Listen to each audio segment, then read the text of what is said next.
So the Bloomington Police Department is acting like a bunch of snowflakes. And I know that's going to offend some people, especially those that are on the side of Back the Blue, and some might be watching this who are police officers themselves. And I would recommend actually that you continue watching and hear me out.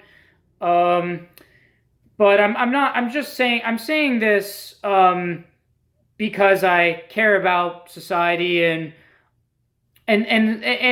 this snowflake mentality that I'm seeing from not everyone from the police department, but a lot of people, is a boon to human rights. And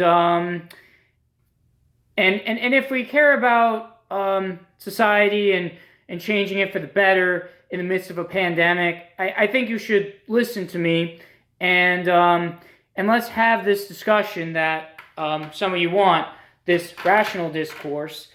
And I think in this rational discourse, we have to reflect on the snowflake mentality of the Bloomington Police Department and just their lack of ability to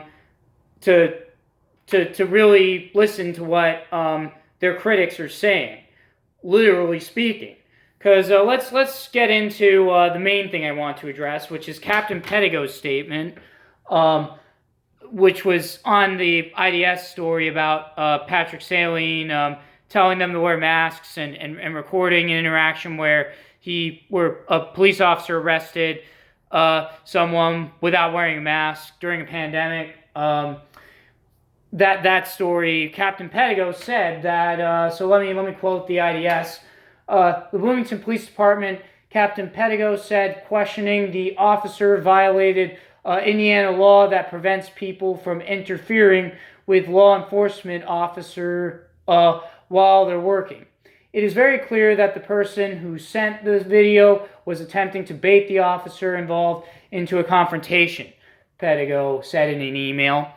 And I just want to say that is snowflake mentality there. You don't like it that if people don't like it, for example, that activists think that Schooner Creek Farm should be banned from the market because of free speech. Well, this is it. This is saying that the precedent of what Pedigo is saying is that what Patrick is doing is illegal and is unlawful, and that's far from the truth. He has his right to criticize police officers and record their interaction. Indiana gives one-party consent rights to record officers, and it's free speech rights, the First Amendment rights, that Patrick can express criticism. Even if the Bloomington Police Department finds that criticism uncomfortable, he has the right to express it. I know that you find it annoying and you might find it disagreeable, but that's different from having the right to express it.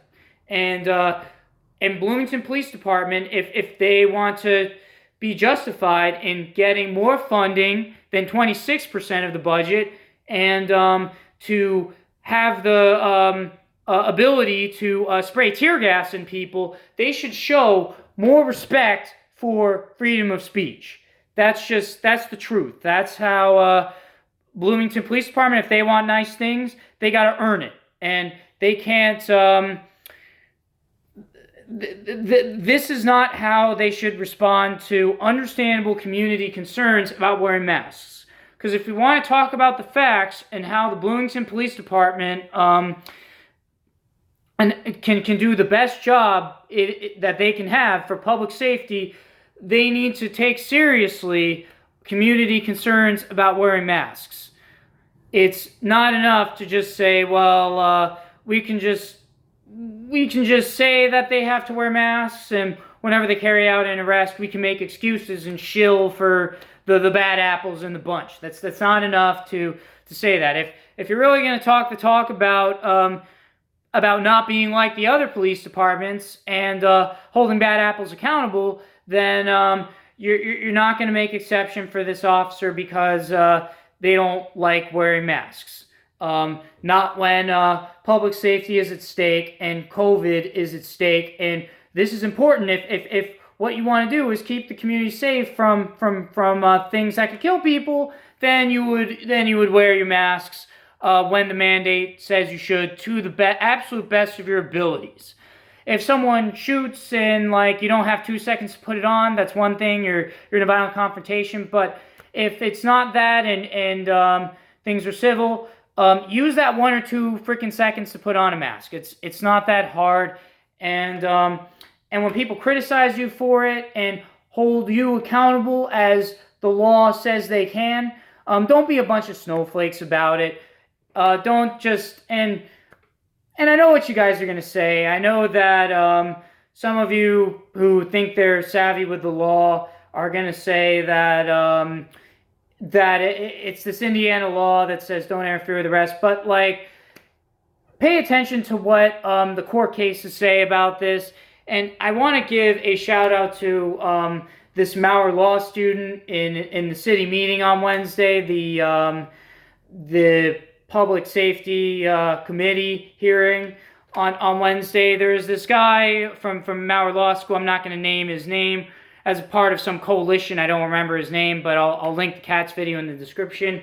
He referenced a court case, and I'll talk about the court case and link in the description. It's the ACLU of Illinois versus Alvarez, and it deals with a law in Illinois, though it was the final ruling came from the Seventh Circuit. So as he says, it applies to Indiana about how you can't make a law that forbids recording of police officers and criticizing them and call that interfering with police duties. That's not the case, and you have to respect freedom of speech and don't be snowflakes.